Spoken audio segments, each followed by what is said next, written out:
on mute does the trick. I think it will. Always does for me when I am in a bad mood, you know.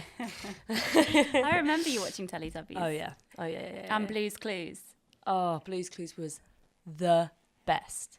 Our mum used to dictate when she would leave to take the other kids to school when I wasn't at school yet by which clue we were on. You know, if we got to the third clue, you're going to be late. Now the presenter of Blue's Clues, he's now a roving reporter on The One Show. I'm just so glad he's had such a good trajectory. He deserved it. Tony, he really did deserve it. He did the Lord's work on Blue's Clues. And they've replaced, they've made a revamp of Blue's Clues. Yeah. And they have some instead of mail now, they get emails, I'm pretty sure. Email? What are emails? Because you get, so at the beginning of Blue's Clues, they receive a mail. They receive mail. I thought it was email was another word for a man or a woman. Like the male version of e-girls. Yeah. Emails. Oh God, I'm so behind. I don't know genders They're quirky. anymore. Very millennial of you, Jessie. I really am very behind. But no, they receive emails rather than mail now on Blue's Clues. That's what I've heard on the grapevine. The ex-Blue's Clues fans. We formed a subreddit. No, we haven't. It is so strange what you say to children about things. We were walking along yesterday, and there was a man in a dress with his male friend, and you know, I didn't even think about it. I just walked past. Margot stopped, pointed, and said, "Mummy, why is that man in a dress?" And he heard, and that he was sweet. He just smiled and whatever. But it's just like, what do you? I didn't know what to say. I just was like, oh, just, you know, so he's just dressing in a dress. Why not? And Donnie was like, no, Margot, I know why he's in a dress. In the Victorian times, little boys wore dresses. And Margot said, but this wasn't a little boy, Donnie. This was a man. And I was like, oh, I don't know then. I think when it comes to those kind of questions, the most important thing is just that you don't you don't register any kind of like emotional judgment. Yeah. Because the fact is, if they don't pick up on your prejudices, then they won't develop them. Like, children aren't born with prejudices. So all you have to say is, well, he's wearing a dress. Yeah, which is what I did. That's the right thing to do. But it had just come off the back of being on the tube, and there was a full, like, dressed up to the nines drag queen in, like, huge platforms, glitter. Wasn't even putting a mask on, holding the mask over her lips because she didn't want to get them glittered up. Yeah, the mask glittery. And Margot just would not stop. So I think she was just slightly confused from the whole journey. Just seeing the huge array of London human life. spectrum, yeah, that's very cool. Yeah, and then there was a man not wearing a mask, and again she pointed in and said, "Why isn't he wearing a mask?" I guess that's what you get when children grow up in London, isn't it? Yeah, you know. But even I think it is interesting to know the ways, or to speculate on the ways that they would develop differently to us. Because I was watching Bo Burnham's film 8th Grade recently, and there's this scene where the lead character is talking to kids that are 4 years older than her, and they're all speculating on how weird her generation must be because she had Snapchat when she was in the 5th grade. And they were talking about the fact that they got Twitter when they were in middle school and how that's impacted them, and they can't relate to people older than them. And I was just thinking about how I probably was aware of social media and stuff when I was in school, but you weren't at all. And I just wonder how that would have had an impact on our different kind of development. I think the thing is, we had mobile phones, and I was still obsessed with texting and Snake. Yeah. And cool. I was obsessed with Snake. So I think there's a need with teenagers to find your own form of communication, no matter what it is. It's just so much more immediate and varied now for teenagers. Like yesterday, after the Friends reunion and everything, I've become obsessed with all the Friends cast on Instagram, and Courtney Cox yesterday was wishing her daughter a happy 17th birthday, and obviously tagged the daughter. And so I went through all of Coco Arquette Cox's Instagram. She only had about 18 pictures, but she's already got like 400,000 followers. Wow. And I was looking at this 17-year-old's Instagram. She could have been 30, you know, with how she dresses and how she kind of looks. And halfway through, I realised I was just looking at the 17-year-old's Instagram. It felt really weird. Looking at her bathroom products. Looking at her messy bed. I'm just thinking, what am I doing? But I just kind of, I saw that Jennifer Aniston had liked all of her photos and just thinking, this is such a weird thing for Jennifer Aniston to be liking a 17-year-old's Instagram, and we're living in such a weird world where this is how you check up on people, this is how you communicate now. Yeah, absolutely. And it will feel like you know everything that's been happening in someone's life, even if you haven't seen them for 2 years. You know, which is obviously what's happened in the pandemic and everything like that. Yeah, but I just wonder, like, I wonder how it does impact your development, having things like Snapchat and Twitter and Instagram, where it's such a visual thing, where it's about showing people what you're up to. Yeah. And I'm very grateful for the fact that I didn't have an iPhone until I was 16. But to know now that children get an iPhone when they're 11, just as kind of standard protocol, is just... you can't be judgmental because that's just the generation that they're in. But it does. It's very every strange. day we walk past 11-year-olds on the way to school. They're obviously walking for the first time on their own to secondary school, and they're all just looking down at their phones. Yeah. Oh no, my Amish bonnet has come off. Oh, Jessie is going for a room springer look today. The baby's ruined it. But even Donnie, the other day, I was taking a photo of him because he'd done a really sweet drawing for our podcast last week. And I was saying, oh, don't show your face, don't show your face. And he was like, why? Why can't I show my face? And I was like, just because, you know, I don't want people to see your face, blah, blah, blah. And he was like, Mummy, I think it's time. I think it's time for people to see my face.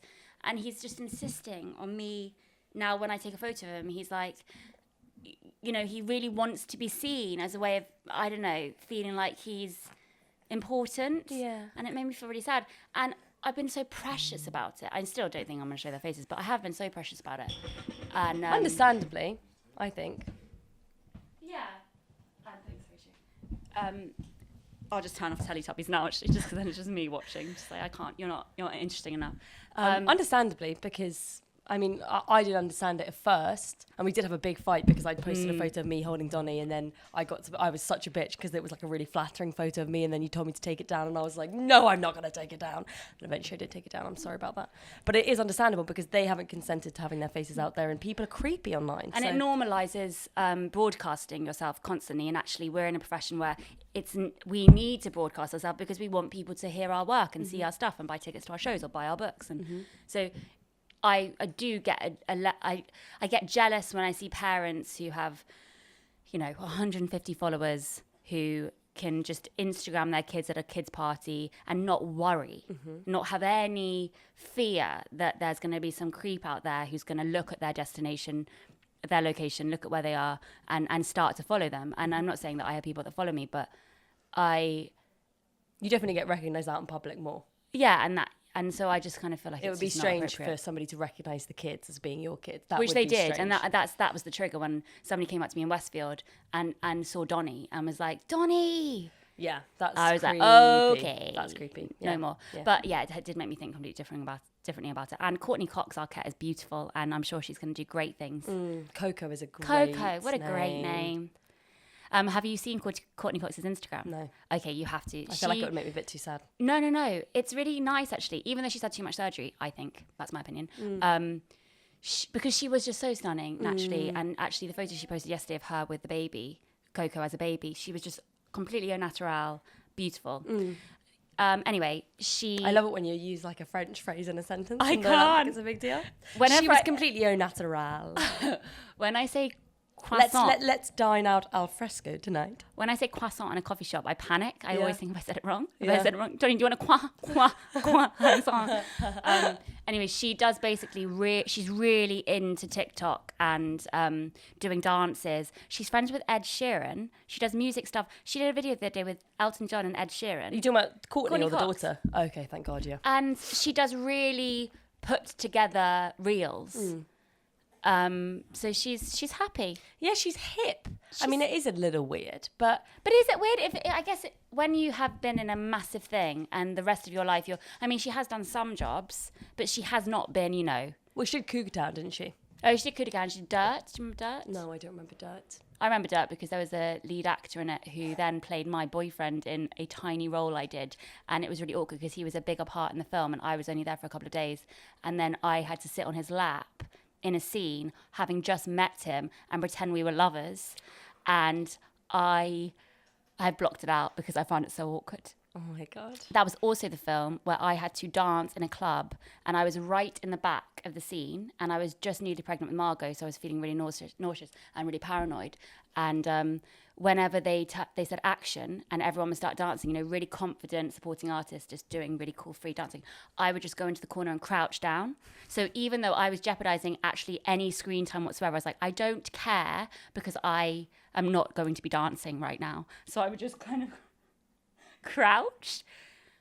Yeah, because the thing is, I've been in situations where you have to do like a kissing scene or a romantic thing, and the other actor takes it quite seriously, like almost goes a little bit method and starts flirting with you. I saw your kiss in Dinosaur. Yeah. It was really good. Thank you. Yeah, you did Well, really I got along with au them. naturel. Oh, thank you so much. I got along with my on-screen fiance very well, but it was strange because it was COVID. We just met, and then we had to fully make out passionately, like we were about to get married. So that was slightly strange. And he's so sweet, but I could tell he was like a drama school person, so took it very seriously. And then the director said at one point, "Okay, guys, I want you to." It was like a dancing scene, which again was so embarrassing. You were very good in it, though. Because I had to play music and like dance around. And the director was like, "Oh, slip off at the back, and maybe we'll catch a shot of you guys like slipping off, like you're having a romantic moment." And Bav, this actor, was so sweet, got really into it, and like would like hold my hand, and we'd like run out into the hallway. But the second that we were out of shot, I had no idea what to do with myself. When do you let go of the hand? Exactly. And he was so sweet, and we're just like, "Yeah, come back." And I would just freeze down and be like, the things you have to do in scenes sometimes where you have to run out of shot while the scene is still going on, so you have to be quiet. So you just see an actor run out and then just stand by a wall like... It's just terrified. Honestly, it's just a bit embarrassing, isn't it? But you're really good in it, and you're really, really good in this time with Alan Partridge. And I'm shocked because when you said you'd done it, you said, "Oh, I don't have any lines," or what? It's really tiny. It's really not, and That's you're really sweet. good in it. Well, I'm too embarrassed to watch it. Yeah, we're at that episode, but I think I'm going to be too embarrassed to watch Really it. good, really, really, really good. Thank you so If much. I would have milked that. I would have put the whole thing up on Instagram. I would have said I'm a main part in Alan Partridge's this time, episode 5. I would have. I'm very good at that. I'm very good at making a tiny little part. Yeah, well, also the fact is most people don't watch what you post anyway. No. So you might as well lie and say that you have the lead part in it because they're not going to care. No. They're not going to watch it anyway. But yeah, no, I was just a bit embarrassed because of my singing and stuff. So Singing's great.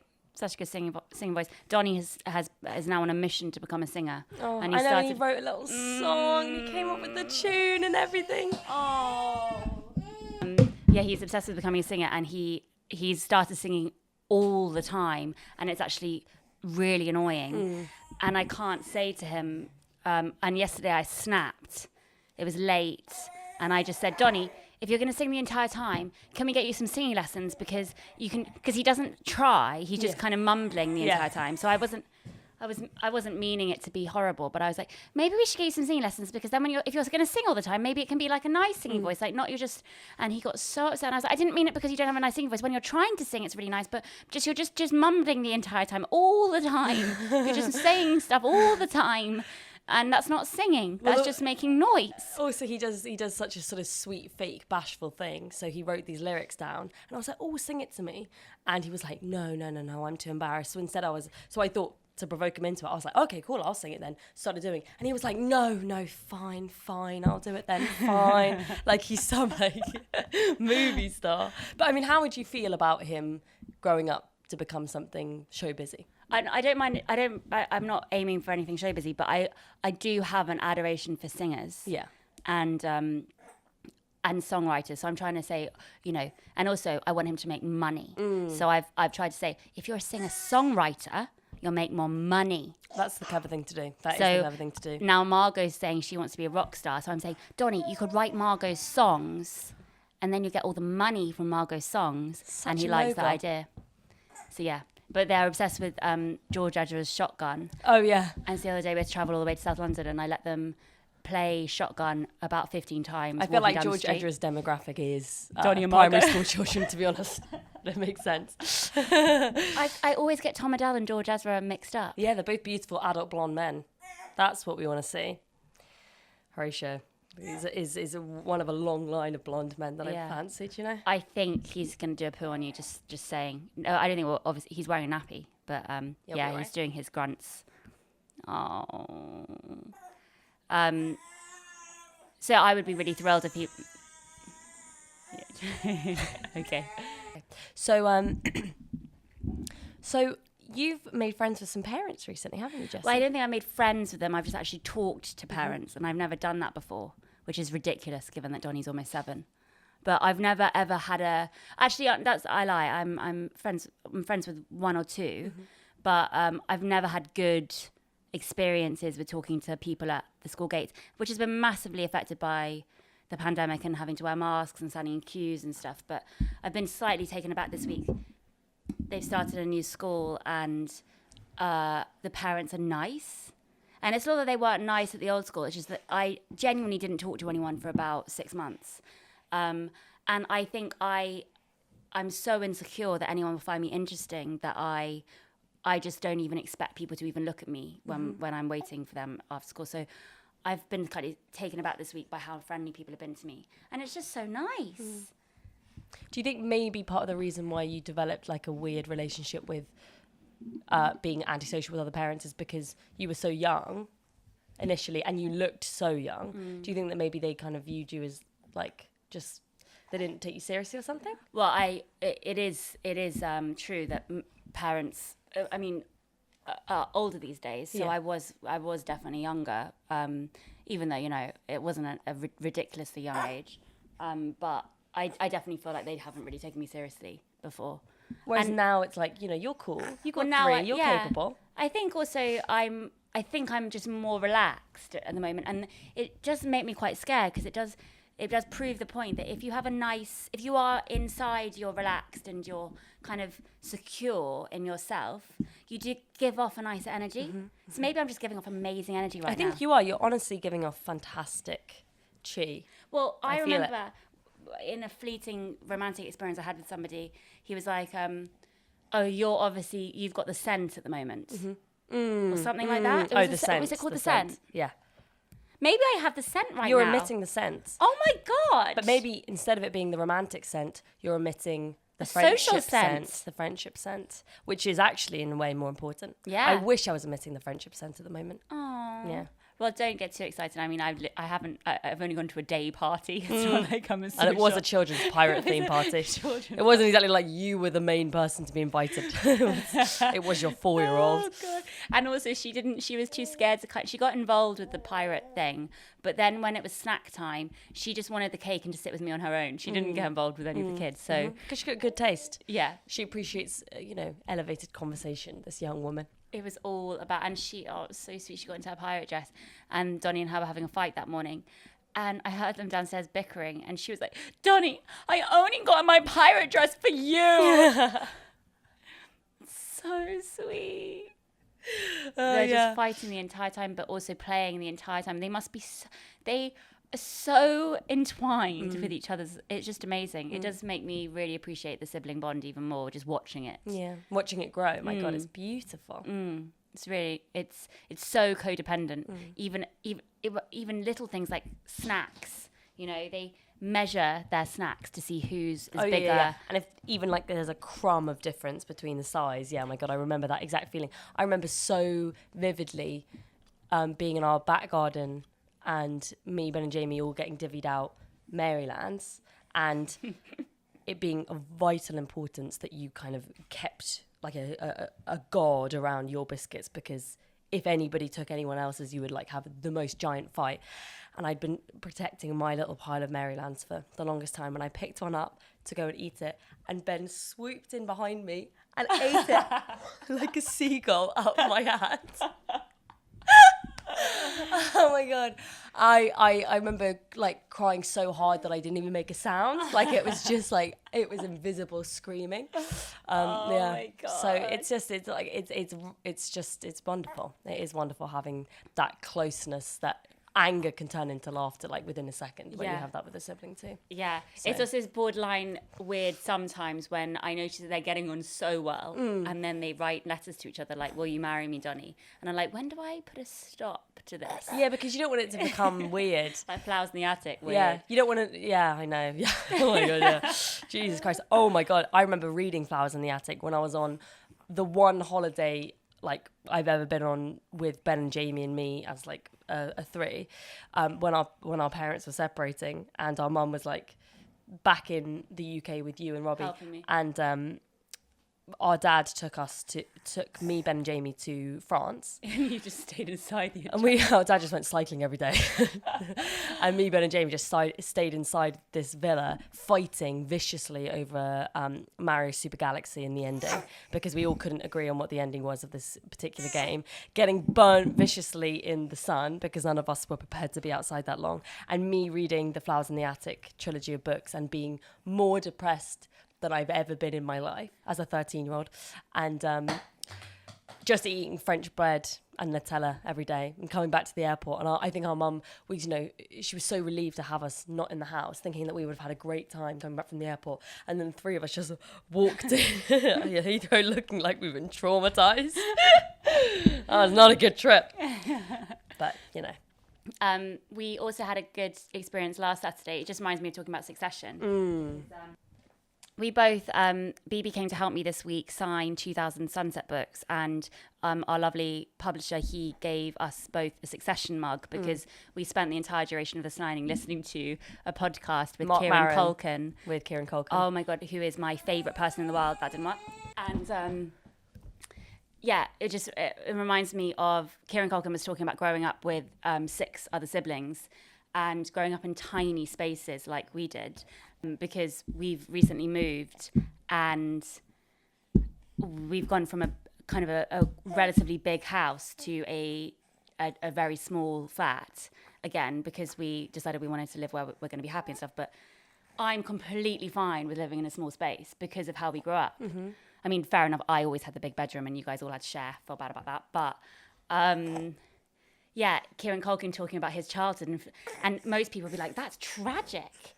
They lived in such a small space. That's tragic. But he was so fine. Exactly. And he wasn't asking for pity. He was saying it factually and being like, because he was trying to justify why, as a 30-something with a child who must be now incredibly wealthy because of Succession and everything like that, still lives in a small flat that he's been living in since he was 20 or something like that. And he chooses to stay there. But it's because it's like, if that's the space that you've grown to feel comfortable in, like, it feels weird to be anywhere big and airy, Yeah. And I just love the fact that he was just saying it, that's how it is, Yeah. He is so cool. He's so cool. And he was brutal about his father and everything like that. But again, you could paint that. He wasn't painting it in a tragic way. He was just very matter of fact about it. And I think that's something quite nice. I think everybody wants to paint kind of, misery onto people if it sounds kind of not normal. Yeah. And he seems completely screwed on. Yes, he's had a very strange upbringing, being a kind of a child star with an incredibly famous brother. But even when Mark Maron was like, oh my God, it must have gone mental when Macaulay got home alone. And Kieran didn't even describe it as a big thing. He was like, oh yeah, when Mac did that film. Mm-hmm. But you know what, it was just another job that they were doing. They've all worked, which I really liked. Mm-hmm. And we got the Succession mug after this, which was really sweet. Although they don't really look like the Succession characters, do they? Don't. Shiv looks like Shiv. Shiv does look like Shiv with her lovely little hooded eyelids. She's just so gorgeous and sexy and sultry. But it was quite an experience signing all of these books. Yeah. And I am really worried that I signed it Jess Cave. I feel really bad. And you were worried that you signed it Kate Hudson at one point, weren't you? No, Cameron Diaz. Cameron Diaz, yeah. Cameron Diaz. Why were we talking about Cameron Diaz? How can you not bring up Cameron Diaz? About Cameron Diaz because it's Diaz. Why are you saying Diaz? Diaz. Cameron Diaz. Cameron Diaz.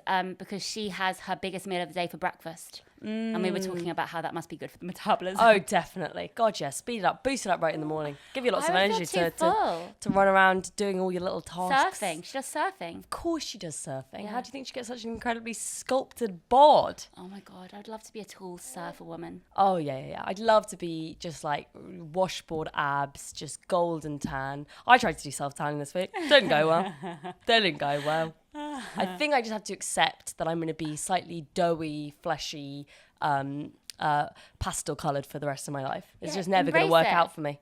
Embrace it. If you could be, I think I would quite like to be a woman with no boobs. Like to have like Keira Knightley level. Like just you don't need a bra. You that never would need be a bra. great. I've been experimenting with the no bra this week. You cannot and it do hurts. that, BB. It just hurts me. It just hurts me. There are some women who never ever wear a bra. Oh yeah, absolutely. I don't like to feel him swinging around down there. Do you know what I mean? What is it about? What is it? Because I saw a woman walking to me the other day. She had big boobs And no bra. but they were pert. I hate that word. Yeah. And she just looked. It was very surprising. Because she didn't look like she was trying to be overtly sexual. She just looked like she couldn't be fucked to put on a bra. Well, I guess, you know, with some people it's a feminist thing. You know, right. bras are like a way of like She didn't look that women. feminist. No. I think it's like, it's more of an aesthetic choice. Bras kind of sometimes like get in the way of the top that you're wearing. She was wearing a t-shirt. She did Oh, not need I to be mean, braless. Wow, okay, well then that must have been a political move. Must have been a political move. But yeah, I've been trying to dress a little bit sexier. I've been trying to wear things that in previous years I've shied away from. Should we close that window? The school? Just a school trip. Go! Oh my God, what are you doing, Bibi? Shouting at strangers. Yeah, I think the fake tan thing was funny because, and I don't like being one of those girls that does stuff just because they know that their boyfriend was going to like it. But I'm so sensitive to comments that Horatio makes. And he's never saying it in a judgmental way or anything like that. He's always just like making comments in the way that I make comments about stuff. But he said, oh, I think people always look good with a tan, or, you know, I like it when you wear like sporty things or like tight dresses or anything like that. And I just realized that'll be fun. Why don't I try doing that for a little while? Like it's a character that I'm putting on or something like that. So I tried this fake tanning thing, not realizing that when you put it on your hands, it turns your hands bright. You have to wear a glove. Orange. Yeah. You have to wear. The thing is, like, gloves would make it all uneven. I thought that if I did it with my hands, it would be more even, and it wasn't even. It was not even. Why do you want tanned hands? I don't want tanned hands. I don't want tanned hands, and it's also faded completely. But I just had a strange like moment of being this tanned lady in a little tight sporty dress, and I was like, this is just so strange. Why am I doing this? But I think it's because for all of my adolescence and probably my early 20s, the beginning of my early 20s, I just was embarrassed by not looking the way that exactly I wanted to look. And how do you think I felt as an early 20s, going around like a fucking Mormon? And you went to an extreme, right? So I went to an extreme too, of like buying weirdly perfect, sophisticated, formal 50s dresses and dressing like a Mad Men housewife for about 5 years. And I'm now just kind of like trying to go a different direction from that, but because that was just years so much of a character that I was putting on myself, and maybe wearing short dresses and getting fake tan is also a bit of a character. But it's fun to kind of realize you know you have the ability to shift these different personas. Years for you to find your style, like just a normal balanced look on things, you know. Yeah, and to find like maybe it's being an actress too. I don't know. Well, I find it strange when people try. I mean, I don't know. I find it strange when people don't ever change their style. Yeah. It should evolve. It should change. It was nice that you wore those dresses for that period of time. You looked really good in them. You didn't look like you weren't being you. And it will take years for you to find like what you feel truly comfortable in. Yeah. So, I mean, I know exactly what you mean when you see what you were wearing and then you feel like that isn't me. Why was I wearing that? That's not who I am. I'm, you know, it's really horrible. And I do feel weight is a big part of that, because I definitely wore things because I knew that I felt bigger, and I wanted to maybe hide that or wear clothes to look like I didn't care that I was bigger. And yeah, when you find yourself comfortable in your figure more, you're able to wear clothes that you or even if you just accept your figure, you find yourself able to wear different types of clothes. Whereas I think I was in denial for a long time about my size, and I kind of tried to hide it a lot. Well, also I just realized, like, you have the body that you have, and I'm never gonna have like skinny little athletic limbs or whatever. So, but it doesn't matter. I can still wear the dresses that only people with skinny athletic limbs would wear, and I would still look fine in them. You know, and it's who cares if who the fuck cares? I definitely had this epiphany the other day where I was wearing a dress and I had a bit of a tummy in it. And Margot pointed the tummy out. She was like, "Mummy, do you have another baby?" I was like, no, I don't. Why? Your dress looks like you've got another baby. And yeah, it was just, I constantly feel like there's somebody who's going to tell me off about my tummy or my legs. And that is because of the industry and how I've, had awful experiences with my weight in the industry. But it really doesn't matter. It really doesn't matter. And it's summer, and you should just be free to feel comfortable and Wear whatever no the bra. fuck you want to wear. Wear no bra. I mean, you like Have even orange hands. exactly have orange hands. Just be sexy. And I'm not going to be young forever. So it's like, how ridiculous that I thought I wasn't good enough to wear certain things, when it's like everybody's good enough to wear whatever they want, like literally whatever they want. So that's what I'm trying to channel. Yeah. It is uncomfortable at first, but then you'll get used to it. Totally. Okay, come on then. Let's sort you out, Tan. Let's sort you out. Do you want to watch the Baby Club on mute? The Baby Club. Oh my God! Big news though. What? Talking about the Baby Club. Hello. Hello. The Baby Club. Let me just. The Baby Club, yeah. Hello. The Baby Club. The Baby Club, yeah. The Baby Club. Richard's face. The Baby Club. The Baby Club, yeah. The Baby Okay, Club. there we go. Do that every day. Watch about 10 episodes that day. Thank you, Giovanna Fletcher. Thank you, Giovanna Fletcher. Anyway, I'm doing her podcast. Nice sweaters. I'm She's got doing some her nice- podcast. No. Happy mum, happy baby. Hello. Oh my God. Not till September, so not ideal for promotion of the book, which is out in less than 2 weeks. But That is so beggars cool. can't be choosers. That is so fucking cool. Good for you, Jessie. Thank you. So finally get to meet her. Finally. Tell her I read her book. I audiobooked her book. Hear those sonorous tones. Yeah. So I'm gonna say, please, if you ever, trying to look for a replacement for the Baby Club presenter, can you just put a good word in for me? See, BBC hate me, but I would be perfect for that job. Really? Do you think I that would you be actually enjoy perfect for doing that it? job. That would be my just dream job. Really? I get to be around babies the entire time. I guess so. I get to sing, which is my calling in life. I would get to have my baby with me in the Baby Club.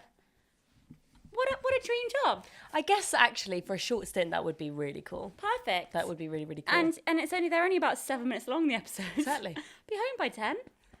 I'd have to move to Salford, they'd probably do them. I wonder how Giovanna did it. I'll ask her. She bought some doodles once. That's nice. Yeah.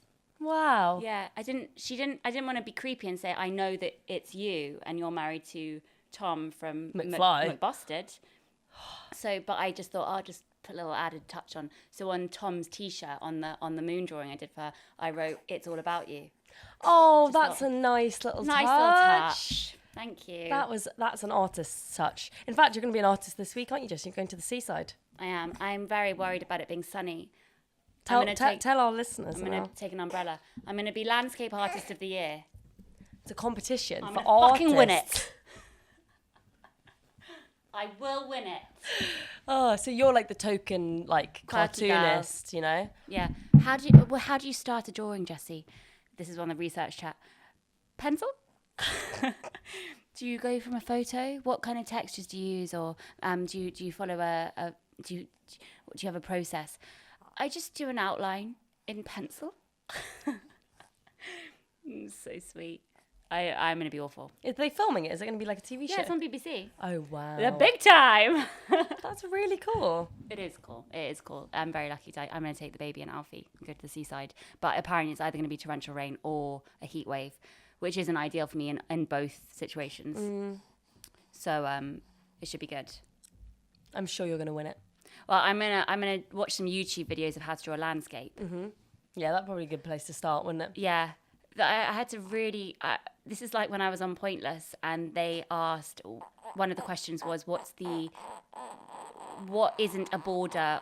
What has the longest border of a country? And in my panic, I forgot what a country is. Yeah. And it's like this with... when they said when I was on the research call and they were like, landscape artist, I did have to think about, what the fuck is a landscape? I really... do they mean the sea? Well, I guess landscape would just be, yeah. I mean, think of like a landscape photograph, right? So it's just going to be a horizontal drawing of the land. escape. Right. Okay, that makes it clearer. Thank you. Yeah. I got cogs working up here. You know that. Yeah. He's very hot. It's a very hot day, isn't it? What are we going to talk about? So did you have any experiences at school which you think of directly, like primary or secondary? Actually, primary. Let's think about primary. Do you have any experiences which you think directly have affected your adult life? Well, I mean, it's not at school, but I think it's like what happened when I was younger. I think not having my own bedroom, like literally sharing a bed with my mother until I was 17, I think had a very huge impact on me. And I didn't realise it at the time, and I only realise it now. Because if I think about it, I was going into school every day, especially when I changed sixth forms to like a fancy sixth form with loads of really cool kids who not only had their own rooms, but like a bunch of... They had wings. They had a bunch of shit going on. Like, to think about how different our existences must have looked if you had like a sort of if you could split the movie screen in half and you would see me going home and seeing them going home, they'd probably have like boys coming over to their room, there'd be smoking out the window. It's like going into bed with my mum because we didn't have enough room. And that's not to say that we were deprived in any way at all, but it was like with Kieran Culkin saying, yeah, we grew up in a small space and that's just how it was. To just think about the fact that I didn't have the same expectations as other kids growing up. I was so much lower maintenance. I think that has very much impacted me as an adult, where now, I have like a different sense of expectation with regards to space and living and everything that maybe some of my peers do. But I think our upbringing with less things, it means that whenever we buy anything now, I feel guilty. Yeah, it's like a bonus. Yeah, it's like a proper bonus. Well, no, I feel guilty. I feel like this is something I don't actually need. Mm-hmm. Why am I buying this? Or why do I have more than one pair of shoes? Or why do we need more than one bedroom? We can all share a bed. Yeah. And you only realise from, being with somebody who hasn't grown up in the same way. Yeah, you only realise from being with somebody who has had a completely different upbringing that you have completely different needs in life. Alfie needs space. He needs doors. Mm-hmm. We didn't really close doors. And that kind of thing is interesting to think about now. Definitely. So, and almost you could go one of two ways. You could lean into that and live kind of in small spaces as a grown-up, or not buy anything and be very frugal, or you could be... Yeah, but then again, like, despite the fact that we, like, in some ways we're very frugal, we also have mountains upon mountains upon mountains of stuff. And going through it and realising that we hang on to everything is also really interesting to look at as an adult, because other people are fine with throwing away stuff. Yeah. But, like, we as a family cling on to every single thing that we own, so that now it's like... It's beautiful that we can like go into our storage unit and like find a primary school notebook from, when we were 8 years old. That's wonderful. But having all of them means that how do you get rid of any of that? I think that we all probably have a slight attachment issue to things. I don't know. I think it's time. I think it's all about time. Now that I have 3 kids and I have moved house 9 times in 6 years, 9 times. It isn't necessarily attachment to stuff. Is it worth taking the time to go through this stuff and not focus on your life right now? And what's just happened is over the years, our mum with 5 kids has just basically accumulated. We've all accumulated through her. And it's just meant that we chose to live rather than go through. Mm-hmm. And a lot of people dedicate time each week to even sorting out their house or getting through. And we didn't choose to do that. Yeah. And I think there's something quite nice about that because it meant that we were living in the moment and not constantly deleting as we're going along. Mm-hmm. But yeah, I went to a friend's house this weekend, and it was just so clean, and there was very little stuff, and I just thought, oh my God, like any spare corner of a property we are in, we fill with shelves, anything we can. Yeah. But fuck it. Yeah, fuck it. It doesn't matter if it's not messy if you know where everything is. It just looks like a mess because there's a lot of things in there. It's not very minimalist. We're probably the opposite of minimalist. We're maximalists, aren't we? Yeah, living life to the maximum. Yeah. So I guess maybe that's something that I feel like has impacted me from childhood up until adulthood. It's not needing things to be normal, Like I just, because it was never, I didn't know that it was abnormal, but not having my own space and stuff like that and just sharing everything has, I think, made me quite adaptable.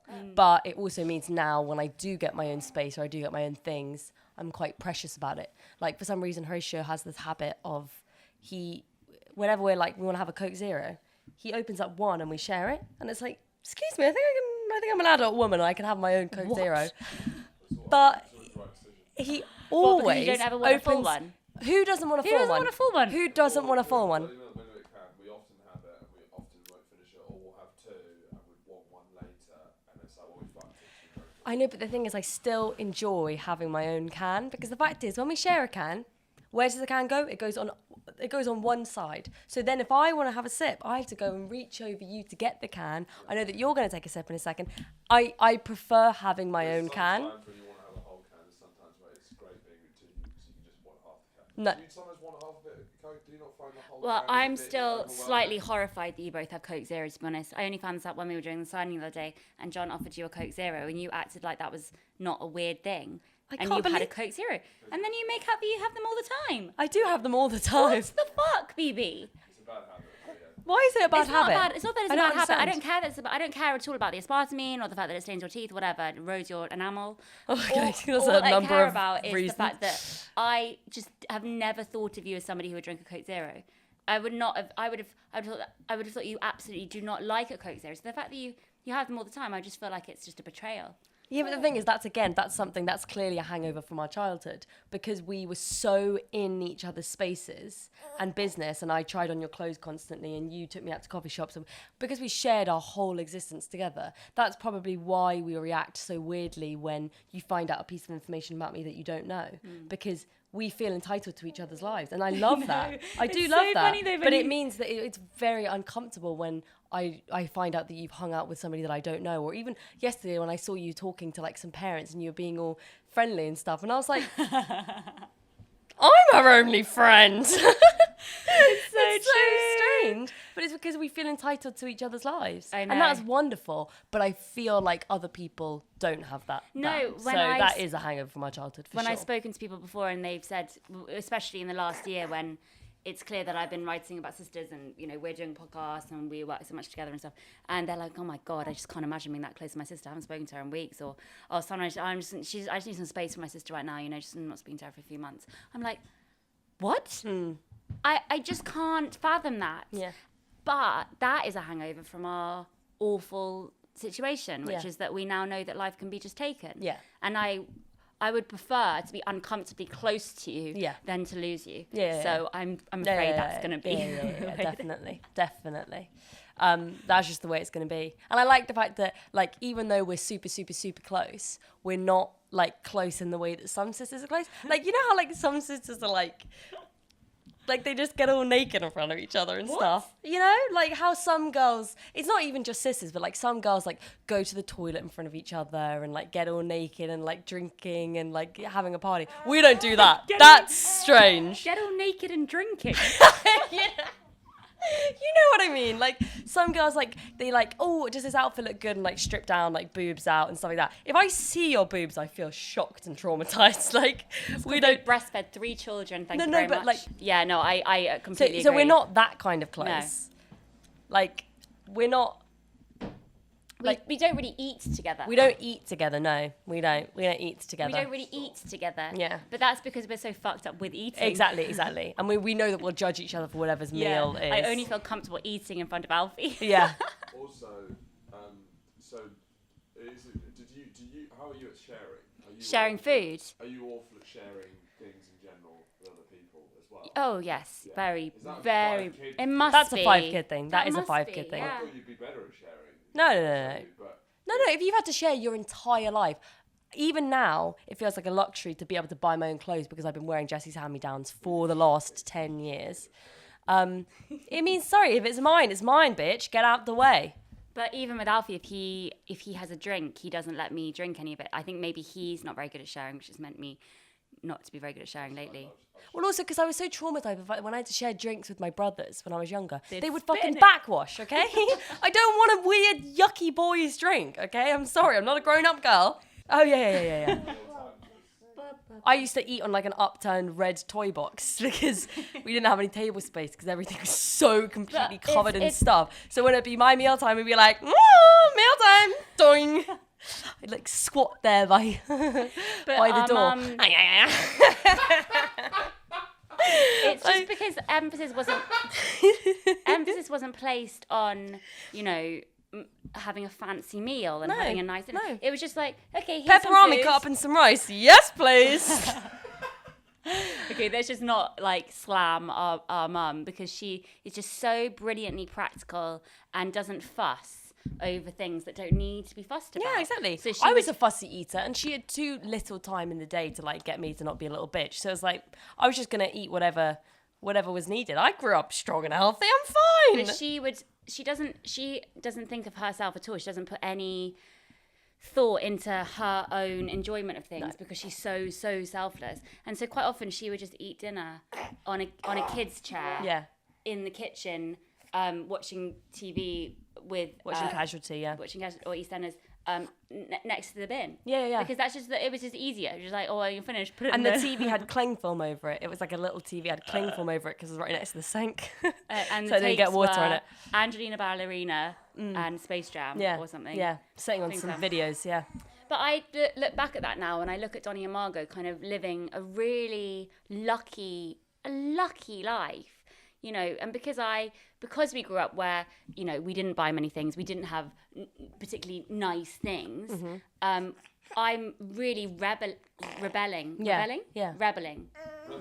Reveling. I'm reveling. No. I mean rebelling. Yeah, there we go. We got it. I'm rebelling by secretly buying like really expensive cots. And, well, if you can, and do it. Because I know. And oh I my have God! to If hide our the mum receipts saw, from my mum. if she sees, she's gonna be like, "Where's that cot from?" And we're like, "Oh, I just got it really cheaply. It's just fine. It's just." But it's kind of what's so beautiful about her is that she's completely accepting of the fact that I am choosing to do this. Yeah. And she sees the benefit of it. And it's also funny because I'm finally realizing it's not that she's trying to be frugal. No. It's just because she's so practical and she's kind of a bit of an inventor. She's always just made things out of whatever's available. Yeah. She's like seeing this really well done cot and she's like, oh, that is really cool. Yeah. That is really cool. Like, she can I actually would have done that appreciate if I could make it. Yeah. I think our childhood was just wonderful. Do you know what I mean? It was just the best. And in a way, it makes sense that our surname is Cave because we did kind of grow up like little cave children, you know. Yeah. It was about like making it work, and like the Culkins, like Kieran talks about in the Mark Maron podcast, is not like, oh, I feel sorry for me, there were too many of us. Instead, it was like, it was wonderful, and it was probably different from what most people expect, from what you would expect from like a nuclear family, 2 kids and, you know, a 2 up, 2 down, and kids have their own bedrooms and like have boyfriends and girlfriends that come over to the house, you know. It wasn't like that, but I'm glad it wasn't because it suits our personalities that we relied on each other and it was just creative and we got to draw on the walls and it was just fun. And emphasis was placed on working hard and being good at what you do. Exactly. And being kind to each other, you know? And that's exactly what I'm going to try and do with Donnie and Margot, make sure they don't grow up into, you know, dickheads. Yeah, exactly. We were always so kind to each other, you know? I remember when Jamie had his girlfriend over when he was 15 or 16 or something. And of course, Jamie had a bunk bed in the same room as me and my mum's bed. And he brought his girlfriend over and I didn't realise what they were doing because I was only like 12. Still old enough to probably realise what they were doing, but I was very innocent. So I baked them some cookies and like barged right in. And then Jamie's poor girlfriend had to like cover herself with a pillow. And I was like, I made you cookies. Aww. Yeah. So there we go. That's you know? so sweet. Yeah. Well, I really would listen to Kieran Culkin talk all day, actually. Totally. He just seemed like, fuck it as well. I loved it when he was talking about Succession and Mark was kind of asking about the different processes of the other actors. And Kieran was basically saying that the guy who plays Kendall was Jeremy, very, very serious. Very method. And you can just see how he's quite similar to Roman in real life. God, if we did a montage of all the times we talked about Succession on this podcast.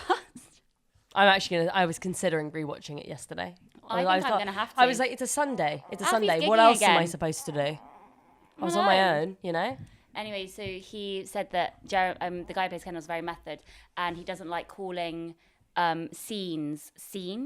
So when they're rehearsing, and Kendall's like, "Can you please not call it a scene?" You know, What, because he has to get into the headspace?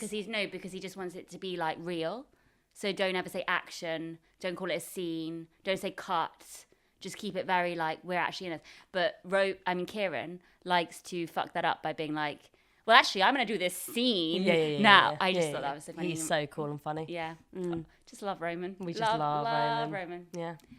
Anyway. I'm sorry that I keep itching. Oh, fuck's sake. Look at the little rash you got.